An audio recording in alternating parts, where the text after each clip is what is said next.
Ассаламу алейкум барша қазақстандықтар, және ассаламу алейкум қырғыз елі.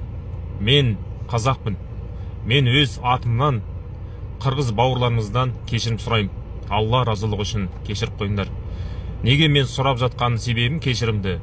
Мынау көтеріліс кезінде, митинг кезінде Дикий лақабат жамылған Арман бауырымыз қырғыздар осы митингті пайдаланып магазиндерді тонап жатыр деп жалған ақпарат берді.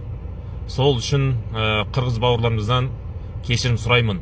Алла разылығы үшін. Енді қандай да болса ұлттың жаманы жоқ дейді. Адамның жаманы бар. Ақиқатқа көзі жеткізбей сондай сөзді айта салу ол бауырымыздың енді қателігі. Сондықтан енді қырғыз елі, қырғыз бауырлар, бір туғандар, Алла разылығы үшін кешіріп қойыңдар. Сол бауырымды және сол бауырымның атынан өзімді мен де кешірім сұраймын.